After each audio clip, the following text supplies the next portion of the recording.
Hello friends, welcome back to my channel. मैं हूं शेखर। आ गया मैं एक और नई वीडियो लेकर। दोस्तों आज 31 मार्च है और अभी दोस्तों 11 बजे तक एडमिट कार्ड आने वाले हैं फॉरेस्ट गार्ड के। तो उसके बाद दोस्तों आप अपना सेंटर देख सकते हैं कि आपका सेंटर कहाँ पड़ा है फॉरेस्ट गार्ड परीक्षा के लिए। पहले दोस्तों ये परीक्षा 22 जनवरी को होने वाली थी, लेकिन दोस्तों फिर आपको पता ही है कि उस बीच क्या सब हुआ।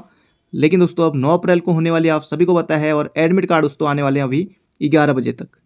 तो पहला प्रश्न है यहाँ पर दोस्तों आपका होने वाला है 50 प्रश्नों का टेस्ट है और 50 में से आपका स्कोर कितना रहा कमेंट बॉक्स में जरूर से बताइएगा। बिल्कुल धांसू प्रश्न है, जबरदस्त प्रश्न है। तो पहला प्रश्न है यहाँ पर हमारा, मुख्यमंत्री रोजगार एवं कौशल विकास योजना युवाओं को रोजगार परक प्रशिक्षण के लिए दोस्तों शुरू की गई है। इसको कब शुरू किया गया यहाँ पर आपको बताना है कि मुख्यमंत्री रोजगार एवं कौशल विकास योजना की दोस्तों शुरुआत कब हुई थी। तो इसका सही उत्तर दोस्तों हो जाएगा यहाँ पर हमारा जनवरी 2021 से दोस्तों ये शुरू हुई है। ऑप्शन नंबर बी हो जाएगा इसका बिल्कुल सटीक उत्तर। बाकी युवाओं को रोजगार परक प्रशिक्षण देना इसका मुख्य उद्देश्य है। अगला प्रश्न है, पश्चिम आर्थिक गणना के अनुसार राज्य में सर्वाधिक व सबसे कम हस्तशिल्प उद्यम है। दोस्तों यूकेपीएससी इस तरह के प्रश्नों को अक्सर पूछता है, तो जल्दी से यहां पर आपको बताना सर्वाधिक व सबसे कम हस्तशिल्प उद्योग हैं दोस्तों ये कहां है। इसका सही उत्तर हो जाएगा सबसे कम दोस्तों ये है टिहरी में और सर्वाधिक दोस्तों ये है हरिद्वार में। तो इसका सही उत्तर यहां पर हो जाएगा ऑप्शन नंबर सी। और सर्वाधिक हथकरघा बुनकर परिवार दोस्तों ये कहां है, ये भी पूछा गया है। ये है दोस्तों कहां, उधम सिंह नगर जनपद में। तो बढ़ते हैं अगले प्रश्न की तरफ। अगला प्रश्न है यहाँ पर हमारा, उत्तराखंड आंदोलन के रामपुर तिराहा कांड पर दोस्तों जैसे खटीमा गोलीकांड दोस्तों हुआ था 1 सितंबर 1994 को, उसके बाद 2 को दोस्तों हुआ था 2 सितंबर 1994 को मसूरी, फिर 2 अक्टूबर 1994 को दोस्तों हुआ था रामपुर तिराहा मुजफ्फरनगर कांड। तो उत्तराखंड आंदोलन के रामपुर तिराहा कांड पर आधारित लघु फिल्म दोस्तों, फिल्म का नाम क्या है, ये है रक्त रंजित। के निर्माता निर्देशक कौन है, ये यहां पर दोस्तों पूछा गया है। तो रक्त रंजित, तो इसका दोस्तों सही उत्तर हो जाएगा यहां पर हमारा Jaidev Bhattacharya. Option number D होगा इसका बिल्कुल सही उत्तर। तो ये आपको बिल्कुल याद रखना है। बाकी जगवाल फिल्म के दोस्तों कौन है, पारसर गौड़ हैं। तो इसका सही उत्तर हो जाएगा जयदेव भट्टाचार्य। बोले तो ऑप्शन नंबर डी। अगला प्रश्न है, किसने कहा था कि भाबर क्षेत्र नहर सड़कें व पुल तथा बंगले हेनरी रैमजे की देन है। दोस्तों जबरदस्त प्रश्न है जो दोस्तों आज तक आप पढ़ते आ रहे हैं, उससे दोस्तों यहां पर थोड़ा हटके प्रश्न यहां पर जरूर से आपको देखने को मिलेंगे। तो किसने कहा था कि भाबर क्षेत्र नहर सड़कें व पुल तथा बंगले हेनरी रैमजे की देन है। दोस्तों अगर आपने सोचा option number A Badridatt Pande, तो आप बिल्कुल गलत हैं। इसका सही उत्तर हो जाएगा Devidas Kayastha. Option number B होगा इसका बिल्कुल सटीक उत्तर। अगला प्रश्न है यहाँ पर हमारा, निम्न में से किस पुस्तक में फतेहपति शाह को मनोहरी गढ़वाल का तुरासा बताया गया है, ये यहां पर आपको बताना है। दोस्तों ये है फतेह प्रकाश, देखिए ऑप्शन भी देखिए, फतेह शाह कर्ण ग्रंथ, गोरखवाणी, फतेह प्रकाश, है ना दोस्तों जबरदस्त ऑप्शन। तो इसका सही उत्तर जाएगा फतेह प्रकाश में दोस्तों बताया गया है मनोहरी गढ़वाल का तुरासा। तो ये आपको बिल्कुल याद रखना है, फतेहपति शाह। ऑप्शन नंबर ए होगा इसका बिल्कुल सटीक उत्तर। अगला प्रश्न है यहां पर हमारा, निम्न में से किसके द्वारा बाढ़ वाला यज्ञ वेदिका, जो कि दोस्तों कहां स्थित है, कालसी के समीप है, का उत्खनन किया गया, किसके द्वारा किया गया। तो इसका सही उत्तर हो जाएगा option number B T N. Ramachandran. जबरदस्त प्रश्न है, धांसू प्रश्न है, तो याद रखेगा। एम मरखम का दोस्तों यहां पर नाम है। तो इन्होंने दोस्तों किया था मोर ध्वज दोस्तों कहां, कोटद्वार में इन्होंने उत्खनन का कार्य किया था। यह भी आपको लगे हाथ और मुहर जबानी बिल्कुल याद रखना है। और यहां पर दोस्तों ऑप्शन नंबर सी में आप देख रहे हैं के.पी. नौटियाल का नाम, इन्होंने दोस्तों की थी गोविषाण सिक्कों की खोज की थी। तो ये आपको बिल्कुल याद रखना है, गोविषाण सिक्कों की खोज दोस्तों किसने की थी, दोस्तों ये की थी के.पी. नौटियाल ने। जबरदस्त प्रश्न है दोस्तों, इसका सही उत्तर जाएगा TN रामचंद्रन। तो अगला प्रश्न है यहाँ पर हमारा, बहुपक्षीय विनियोग गारंटी अभिकरण MIGA मीगा संबंधित है। जबरदस्त प्रश्न है। देखिए दोस्तों कितना छोटा प्रश्न है, ऑप्शन भी देखिए बिल्कुल क्रमवार, देखिए 4 ऑप्शन यहाँ पर जबरदस्त हैं। तो इसका सही उत्तर हो जाएगा बहुपक्षीय विनियोग गारंटी दोस्तों अभिकरण संबंधित है विश्व बैंक समूह से। बोले तो ऑप्शन नंबर ए हो जाएगा इसका बिल्कुल सटीक उत्तर। अगला प्रश्न है यहाँ पर हमारा, निम्न में से कौन सा प्रस्ताव संघीय बजट से संबंधित है। जबरदस्त प्रश्न है, धांसू प्रश्न है दोस्तों, इसका सही उत्तर हो जाएगा प्रस्ताव संघीय बजट से दोस्तों संबंधित है कटौती प्रस्ताव, इसका सही उत्तर हो जाएगा ऑप्शन नंबर सी। अगला प्रश्न है, ग्रेट बैरियर रीफ दोस्तों ऑस्ट्रेलिया में है। तो ग्रेट बैरियर रीफ दोस्तों एक है, देखिए 4 ऑप्शन है, यहां पर आपको भरना रहेगा और यहां पर आएगा परवाल रचना। ग्रेट बैरियर रीफ दोस्तों एक परवाल रचना है। जबरदस्त प्रश्न है, कई बार पूछा जा चुका है। अगला प्रश्न है दोस्तों यहां पर हमारा, सत्य शोधक समाज। तो सत्य शोधक समाज के संस्थापक कौन थे जिनका प्राथमिक जोर सत्य की खोज पर था। सत्य शोधक समाज, बिल्कुल दोस्तों आसान प्रश्न है, इसका सही उत्तर यहाँ पर होने वाला है महात्मा ज्योतिबा फुले। तो ज्योतिबा फुले दोस्तों इसका सही उत्तर हो जाएगा ऑप्शन नंबर ए। अगला प्रश्न है यहाँ पर हमारा, 2 या 2 से अधिक राज्यों के लिए एक संयुक्त लोक सेवा आयोग बनाया जा सकता है। तो लोक सेवा आयोग यानी कि दोस्तों जैसे हमारे यहाँ UKPSC है, तो 2 या 2 से अधिक राज्यों के लिए एक संयुक्त लोक सेवा आयोग बनाया जा सकता है दोस्तों। ये बनाया जाता है संबंधित राज्यों के निवेदन पर संसद के द्वारा दोस्तों ये बनाया जाएगा। तो ये आपको याद रखना है, संघ लोक सेवा दोस्तों UPSC के द्वारा नहीं, इसका सही उत्तर जाएगा संबंधित राज्यों के निवेदन पर संसद दोस्तों इसको बनाएगी। अगला प्रश्न है यहाँ पर हमारा, जलियांवाला बाग हत्याकांड के विरोध में दोस्तों कब हुआ था। आप सभी को पता है 13 अप्रैल 1919 की दोस्तों एक घटना है, और के विरोध में ब्रिटिश सरकार की नाइटहुड की उपाधि को किसने लौटाया था। जल्दी से दोस्तों यहाँ पर आपको बताना है, जल्दी से सोचना है अपने मन में। तो इसका सही उत्तर जाएगा रविंद्रनाथ टैगोर। गुरुदेव रविंद्रनाथ टैगोर, साहित्य का नोबेल मिला था 1913 में। अगला प्रश्न है यहाँ पर हमारा, सिंधु घाटी दोस्तों सभ्यता से यहाँ पर प्रश्न आ गया है, सिंधु घाटी सभ्यता की किस पुरास्थल से नाव के चित्र या मॉडल प्राप्त हुए हैं। जल्दी से दोस्तों यहाँ पर आपको बताना है, इसका सही उत्तर हो जाएगा यहाँ पर हमारा मोहनजोदड़ो एवं लोथल से। तो ये आपको याद रखना दोस्तों, कई पिछली बार परीक्षा में पूछा गया था कि लोथल किस राज्य में दोस्तों। लोथल आपको देखने को मिलेगा गुजरात में, एक प्रश्न यही पूछा गया था। तो इसका सही उत्तर जाएगा मोहनजोदड़ो एवं लोथल से प्राप्त हुए हैं, कालीबंगा राजस्थान में। अगला प्रश्न है यहाँ पर हमारा,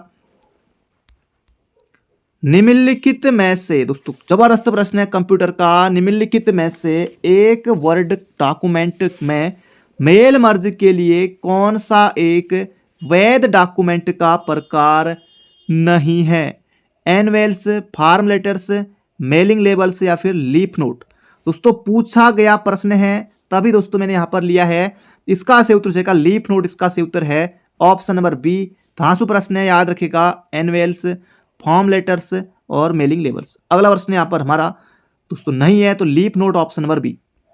अगला प्रश्न है, भारत का सबसे बड़ा लिथियम आयन बैटरी प्लांट किस राज्य में खोला गया है। अभी दोस्तों लिथियम के भंडारों की खोज भी दोस्तों हुई है J&K में, ये भी आपको याद रखना है। और भारत का सबसे बड़ा लिथियम आयन बैटरी प्लांट दोस्तों किस राज्य में खोला गया है, इसका सही उत्तर है ऑप्शन नंबर दोस्तों ए हो जाएगा, इसका सही उत्तर है गुजरात। गुजरात में आपको याद रखना है। अगला प्रश्न है, किस धर्म को चोल राजाओं ने संरक्षण प्रदान किया। दोस्तों 1 नंबर आपको ये प्रश्न अगर आएगा तो निश्चित रूप से देकर जाएगा। तो चोल राजाओं ने किस धर्म को दोस्तों संरक्षण दिया था, शैव। तो दोस्तों शैव दोस्तों इसका सही उत्तर जाएगा ऑप्शन नंबर बी होगा इसका बिल्कुल सटीक उत्तर। अगला प्रश्न है, वर्ष 2023 में अंतर संसदीय संघ की 146वीं बैठक का आयोजन कहां किया जा रहा है। टोक्यो, मिस्र, बहरीन या फिर कोलंबो। तो जल्दी से दोस्तों यहां पर इसका सही उत्तर आपको सोचना है। इसका सही उत्तर जाएगा बहरीन में दोस्तों किया जा रहा है, यह आपको याद रखना है। अगला प्रश्न है, किस इतिहासकार ने बहादुर शाह को सहाय बेखबर कहा था? सहाय बेखबर कहा था, किसने दोस्तों कहा था? 4 ऑप्शन आपके सामने हैं, तो इसका सही उत्तर हो जाएगा खफी खां ने कहा था, option number B. Option number C हो जाएगा इसका सही उत्तर है खफी खां। अगला प्रश्न है यहाँ पर हमारा धांसू प्रश्न है दोस्तों, संयुक्त राष्ट्र पर्यावरण कार्यक्रम ने किस राज्य में शहरी शीतलन पहल को लागू करने के लिए समझौता किया है? संयुक्त राष्ट्र पर्यावरण कार्यक्रम दोस्तों किया है। जबरदस्त प्रश्न है, 1 नंबर आपको देकर जाएगा। तमिलनाडु में दोस्तों शुरू किया गया है, ये आपको याद रखना है, तमिलनाडु में दोस्तों इसका सही उत्तर हो जाएगा ऑप्शन नंबर डी। अगला प्रश्न है, निम्नलिखित में से किस जलमार्ग का आर्थिक तथा युद्ध नीतिक महत्व अधिक है? किसका दोस्तों है? सुएज नहर, पाक जलडमरू मध्य, मलक्का जलडमरू मध्य या पनामा नहर? धांसू प्रश्न है दोस्तों, सुएज नहर इसका सही उत्तर हो जाएगा। 1869 में दोस्तों बनकर तैयार हो गई थी सुएज नहर, तो इसका सही उत्तर हो जाएगा ऑप्शन नंबर डी। अगला प्रश्न है यहां पर हमारा, निम्नलिखित में से कौन सा नवीन वलित पर्वत नहीं है? दोस्तों इस तरह के प्रश्न आजकल अक्सर दोस्तों पूछे जा रहे हैं। कौन सा यहां पर आपको बताना है कि नवीन वलित पर्वत नहीं है। दोस्तों टफ प्रश्नों में से दोस्तों जो जैसे आजकल प्रश्न पूछे जा रहे हैं उसी तरह के दोस्तों प्रश्न यहाँ पर मैंने लिए हैं, तो इसी तरह के प्रश्न पूछे जाएंगे। बाकी आप अपनी तरफ से पढ़ते रहिए, लगातार मेहनत करते रहिए।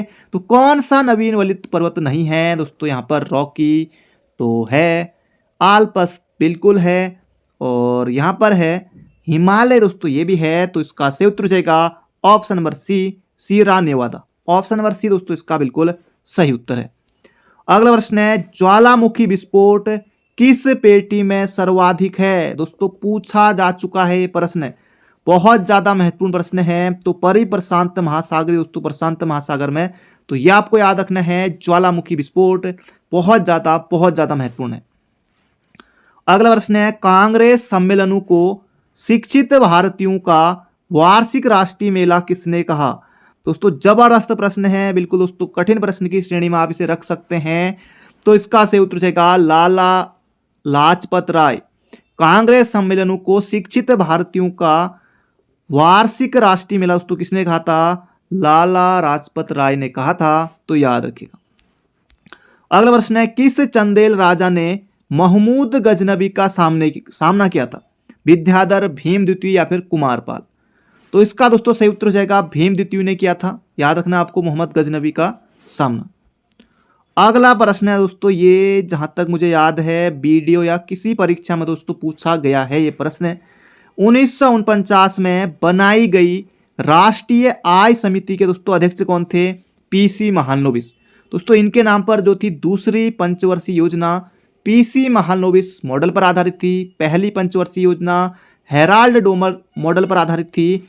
और इसका दोस्तों यहाँ पर आपको बताना है 1949 में बनाई गई राष्ट्रीय आय समिति के अध्यक्ष कौन थे? तो पीसी महालनोबिस थे। और इस समिति के अन्य 2 सदस्य कौन थे? धांसू प्रश्न दोस्तों, इसका सही उत्तर जाएगा डीआर गाडगिल और डॉक्टर VKR राव। बहुत ज्यादा दोस्तों महत्वपूर्ण प्रश्न है, क्या पता दोस्तों प्रश्न रिपीट हो जाए, पूछा जा चुका है पहले, यूके SSSC ने पूछा हुआ था। कहीं ना कहीं दोस्तों निश्चित रूप से प्रश्न आने वाले समय में भी दिखाई देगा।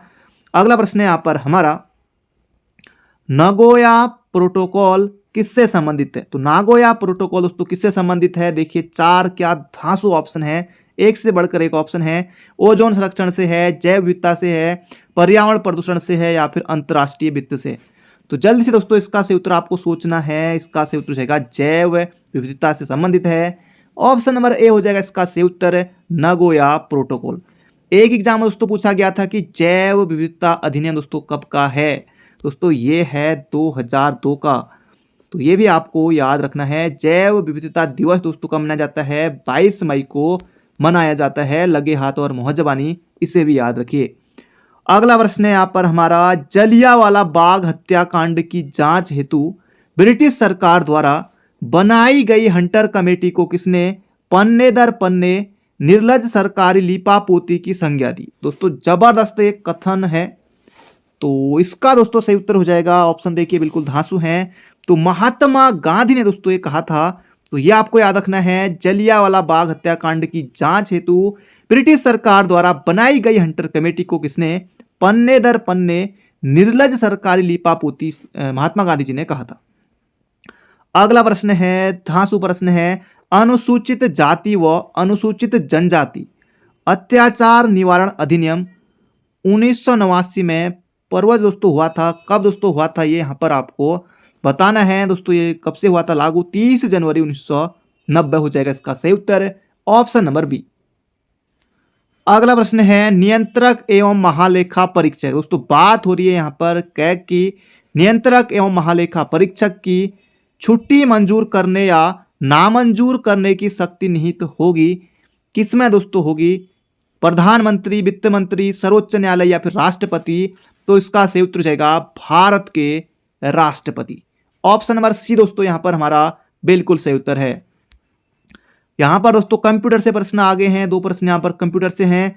हाइपर लिंक फील्ड प्रदर्शित करने के लिए निम्न में से कौन सी एक वैध शॉर्टकट कुंजी है? दोस्तों ये आप दबाएंगे Alt+F9। ऑप्शन नंबर बी होगा इसका सही उत्तर। जबरदस्त प्रश्न है, धांसू प्रश्न है, याद रखिएगा ऑप्शन नंबर बी। अगला प्रश्न है, कंप्यूटर हार्डवेयर को कंट्रोल करने वाला प्रोग्राम है। धांसू प्रश्न है, कंप्यूटर हार्डवेयर को दोस्तों कंट्रोल करने वाला दोस्तों प्रोग्राम है सिस्टम सॉफ्टवेयर। एप्लीकेशन सॉफ्टवेयर नहीं होगा, कंपाइलर भी दोस्तों नहीं होगा, सिस्टम सॉफ्टवेयर इसका बिल्कुल यहां पर सही उत्तर हमारा हो जाएगा। अगला प्रश्न है, वह सुल्तान जिसने प्रथम बार हिंदू धर्म ग्रंथों का फारसी भाषा में अनुवाद कराने का कार्य प्रारंभ किया था। दोस्तों 1 नंबर आपको देकर जाएगा। फिरोज शाह तुगलक। दोस्तों एमबीडी नहीं होगा दोस्तों, ये है इसमें फिरोज शाह तुगलक ने दोस्तों किया था। ये आपको याद रखना है। हिंदू धर्म ग्रंथों का फारसी भाषा में दोस्तों अनुवाद करने का सबसे पहले काम किसने किया था दोस्तों? ये क्या था? फिरोज शाह तुगलक ने दोस्तों। जो गरुड़ ज्ञान चंद था दोस्तों फिरोज शाह तुगलक से मिलने ही दिल्ली दरबार में गया हुआ था। तो अगला प्रश्न है यहाँ पर हमारा, कंप्यूटर में प्रयुक्त गणित कहलाता है। दोस्तों क्या कहलाता है? इसका सही उत्तर हो जाएगा बूलियन अलजेब्रा। दोस्तों एक कहलाता है कंप्यूटर में प्रयुक्त गणित, याद रखिएगा ऑप्शन नंबर डी। अगला प्रश्न है, इनमें से पहाड़ियों का उत्तर से दक्षिण सही क्रम है। दोस्तों इस तरह के प्रश्न को यूकेपीएससी अक्सर पूछता है। तो दक्षिण भारत में दोस्तों देखिए दक्षिण में है तो अनाईमुडी। दोस्तों लास्ट का ऑप्शन देखिए अनाईमुडी तीनों में है, अनाईमुडी है दोस्तों। उसके बाद यहाँ पर दोस्तों सबसे ऊपर सतमाला दोस्तों नहीं होगा, पहले आएगा अरावली। अरावली 2 है। अरावली के बाद दोस्तों आ जाएगा यहाँ पर हमारा गिरनार। तो अरावली दोस्तों राजस्थान, फिर गिरनार गुजरात, फिर सतमाला, फिर उसके बाद दोस्तों अनाईमुडी हो जाएगा इसका सही उत्तर। ऑप्शन नंबर 20 का बिल्कुल हमारा सही उत्तर यहाँ पर होने वाला है। अगला प्रश्न है, निम्नलिखित में से किस यात्री ने मुगल कालीन शहरों को शिविर नगर की संज्ञा दी थी? धांसू प्रश्न है दोस्तों, ये दी थी बर्नियर ने। तो बर्नियर का नाम आपको याद रखना। अगला प्रश्न है, संविधान से दोस्तों यहाँ पर प्रश्न है, भारतीय संविधान का कौन सा अनुच्छेद लोकसभा या राज्यसभा के सांसदों की अयोग्यता? तो लोकसभा या राज्यसभा के सांसदों की दोस्तों अयोग्यता किसमें है, किस अनुच्छेद में है? तो अयोग्यता दोस्तों किस अनुच्छेद में है? तो अनुच्छेद 102 में है। अनुच्छेद 102 में है, यह आपको बिल्कुल याद रखना है। अगला प्रश्न है दोस्तों यहाँ पर हमारा, स्मृति एक दूसरा समय है नामक किसकी रचना है? दोस्तों इनकी रचना है पहाड़ पर लालटेन और नाम है इनका मंगलेश डबराल। तो मंगलेश डबराल की दोस्तों रचना है स्मृति एक दूसरा समय है, ऑप्शन नंबर सी। नैफत्ती में हंसी दोस्तों ये किसकी है? ये दोस्तों राजेश जोशी की। दाजू कोशिका घटवार दोस्तों ये है शेखर जोशी की। अगला प्रश्न है, बेरोजगारी किस भाषा का शब्द है? हाय रे बेरोजगारी। तो बेरोजगारी दोस्तों किस भाषा का शब्द है? हाय रे बेरोजगारी। दोस्तों ये बेरोजगारी शब्द जो है, बेरोजगारी दोस्तों बहुत है, लेकिन ये जो शब्द है दोस्तों ये कहाँ का है? इसका सही उत्तर दोस्तों हो जाएगा बेरोजगारी दोस्तों अरब से नहीं आई दोस्तों, बेरोजगारी आई फारस से। तो फारसी इसका बिल्कुल सही उत्तर है, ऑप्शन नंबर बी। बेरोजगारी दोस्तों फारसी भाषा का शब्द है। आतिशबाजी दोस्तों ये भी फारसी है। अगला प्रश्न है दोस्तों हिंदी का एक और धांसू प्रश्न आपके सामने है, वह पत्र जो राष्ट्रपति और राज्यपाल के नाम से जारी होता है, क्या दोस्तों? संचार पत्र होता है। अब दोस्तों जरूरी नहीं है कि आप इसे घर से पढ़कर गए हों, एग्जाम में ही दोस्तों आपको बिल्कुल वहीं पर इस प्रश्न का सामना करना है। क्या सूची पत्र होगा क्या प्रस्ताव होगा या अधिसूचना होगी? तो इसका दोस्तों सही उत्तर होगा यहां पर हमारा अधिसूचना। अधिसूचना इसका सही उत्तर है। वह पत्र जो राष्ट्रपति राज्यपाल के नाम से जारी होता है दोस्तों, उसे कहते हैं अधिसूचना, नोटिफिकेशन। अगला प्रश्न है अलंकार से दोस्तों, यहां पर प्रश्न है वे रहीम नर धन्य हैं पर उपकारी अंग बाटन बाटे को लगे क्यों मेहंदी को रंग। उपरोक्त में अलंकार है। अब दोस्तों देखिए इतना ही पढ़िए यहां पर, वे रहीम नर धन्य। दोस्तों ऐसा यहां पर लग रहा है कि जैसे यहां पर उदाहरण दोस्तों दे रहा हूं, उदाहरण। तो इसमें दोस्तों हो जाएगा वे रहीम नर धन्य हैं, दोस्तों ये हो जाएगा उदाहरण दोस्तों यहां पर अलंकार है। बोले तो ऑप्शन नंबर डी। अगला प्रश्न है धांसू प्रश्न है, निम्नलिखित में से किस शब्द में उपसर्ग और प्रत्यय का एक साथ प्रयोग किया गया है। अब दोस्तों इतने उपसर्ग पढ़े, इतने प्रत्यय पढ़े, लेकिन एग्जाम में दोस्तों फिर भी गलती हो गई। वासुदेव दोस्तों पूछा गया था, फिर भी बहुत से बच्चे गलती कर आए।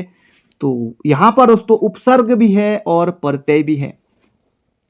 किसमें दोस्तों होगा? क्या भारतीयता में होगा, अभिमानी, हिस्सेदार या फिर कृपालुता? तो यहां पर दोस्तों होगा उपसर्ग और प्रत्यय। अब दोस्तों कैसे? इसका सही उत्तर है ऑप्शन नंबर बी, अभिमानी।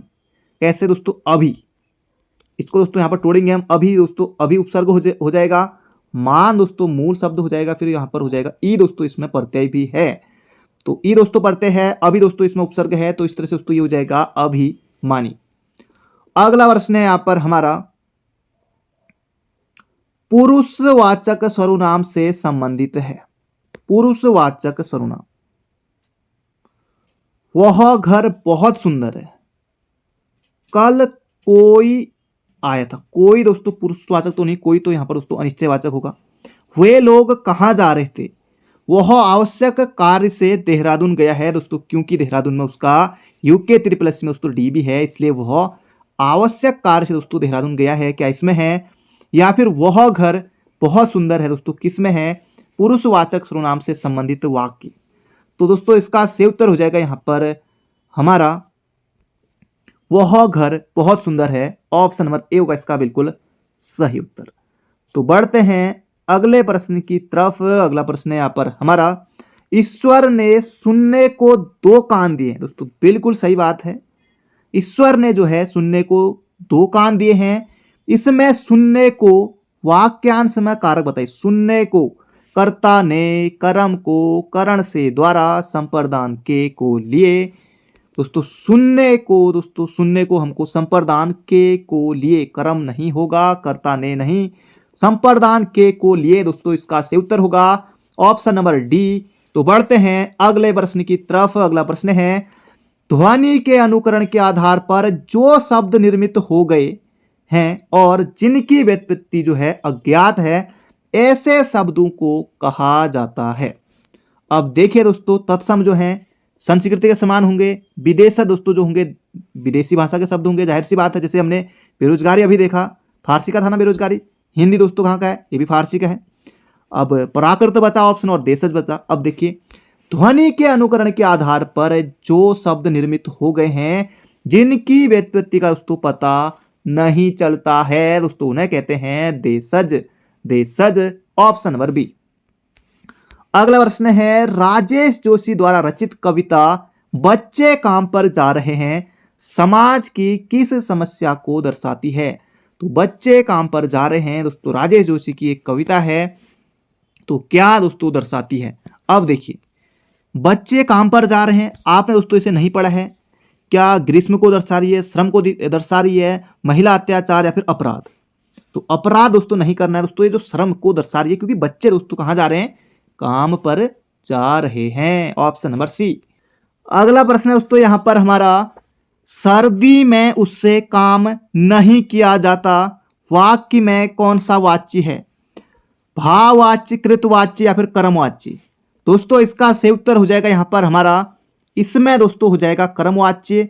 बाकी दोस्तों इसमें बहुत से अभ्यर्थी कहेंगे कि भाववाच्य होगा या और होगा, कमेंट भी आएंगे। लेकिन दोस्तों जो इसका सही उत्तर है, सर्दी में उससे काम नहीं किया जाता दोस्तों, इसमें कर्मवाच्य दोस्तों मैंने पढ़ा हुआ है। तो ऑप्शन नंबर ए होगा इसका बिल्कुल सटीक उत्तर। अगला प्रश्न है, प्राप्त संदेश में निहित अर्थ को समझने की कोशिश क्या कहलाती है? प्राप्त संदेश में निहित अर्थ को समझने की कोशिश क्या शोर कहलाती है, एनकोडिंग कहलाती है, या फिर दोस्तों फीडबैक कहलाती है, या डिकोडिंग कहलाती है? जल्दी से यहां पर आपको सोचना है दोस्तों। इसका सही उत्तर जाएगा डिकोडिंग कहलाती है। बोले तो ऑप्शन नंबर सी। अगला प्रश्न है, सूत्रधार शब्द का अर्थ है। सूत्रधार, पढ़ाई लिखाई में अव्वल आना, क्या उसे सूत्रधार कहेंगे? या धारा को मोड़ने वाला, या फिर सूत्रों की व्याख्या करने वाला, या फिर जिसके हाथ में संचालन की बागडोर हो? तो चारों ऑप्शन दोस्तों हमने यहां पर पढ़ लिए हैं। इसका दोस्तों जो सही उत्तर हमें समझ में आया, जो पहला उत्तर दोस्तों जो मन में आया वो यही आया कि सूत्रधार बोले तो जिसके हाथ में संचालन की बागडोर हो। बोले तो ऑप्शन नंबर डी होगा इसका बिल्कुल सटीक उत्तर। अगला प्रश्न है, मुर्गा बाग न देगा तो क्या सुबह न होगी? वाह वाह, क्या बात दोस्तों, बिल्कुल मजा आ गया इसे पढ़कर। इसके लिए यहां पर दोस्तों एक लाइक तो बनता है। क्या दोस्तों यहां पर जो प्रश्न है, मुर्गा बाग न देगा तो क्या सुबह न होगी? मुर्गा सुबह होने पर बांग करता है दोस्तों, क्या ऐसा हो सकता है? अधिक दुबला होना, या फिर किसी एक व्यक्ति के न रहने से काम नहीं रुकता? जी हां दोस्तों, ऑप्शन नंबर सी सही है। जरूरी नहीं है दोस्तों जो आप यहां पर पढ़ रहे हैं लोकोक्ति मुहावरे वो एग्जाम में आए। समझ दोस्तों आप इतना पढ़ लीजिए, इतना पढ़ लीजिए कि आपकी समझ विकसित हो जाए। प्रश्न कोई भी आए, कहां से भी आए आपके सामने, आप उसका सही उत्तर दोस्तों बिल्कुल टिक करके आए। तो इसका सही उत्तर रहेगा, मुर्गा बांक न देगा तो क्या सुबह न होगी? तो इसका सही उत्तर रहेगा, किसी एक व्यक्ति के न रहने से काम नहीं रुकता है। अगला प्रश्न है, आखिरी प्रश्न दोस्तों हमारा, प्रारूप लेखन का अर्थ है। धांसू प्रश्न है, देखिए दोस्तों इसी तरह का ही वहां पर प्रश्न पूछा जाता है परीक्षा में। पत्र का कच्चा रूप तैयार करना, गहन भाव से युक्त विचार करना, या फिर आवेदन पत्र पर लिखी टिप्पणी, या फिर इनमें से कोई नहीं? प्रारूप लेखन यानी कि दोस्तों जो कच्चा मसौदा यानी कि पत्र का कच्चा रूप तैयार करना दोस्तों ये कहलाता है हमारा प्रारूप लेखन। ऑप्शन नंबर ए। तो दोस्तों ये थे हमारे महत्वपूर्ण प्रश्न। 9 अप्रैल को दोस्तों पेपर है, अच्छे से दीजिए। उसके बाद दोस्तों पेपर आपका अच्छा ही होगा। बाकी उसके बाद दोस्तों आपको लग जाना है स्नातक स्तरीय एग्जाम के लिए दोस्तों, फिर क्योंकि इतनी जल्दी दोस्तों फिर भर्ती आएगी नहीं स्नातक स्तरीय वाली, तो यही मौका है दोस्तों। और उसके बाद आपको सीधे लग जाना है ग्रेजुएट लेवल एग्जाम के लिए। तो मिलते हैं बहुत जल्दी एक नई वीडियो में। तैयारी करते रहिए, अपना ध्यान रखिए, हंसते रहिए, मुस्कुराते रहिए। Thank you friend, thank you so much.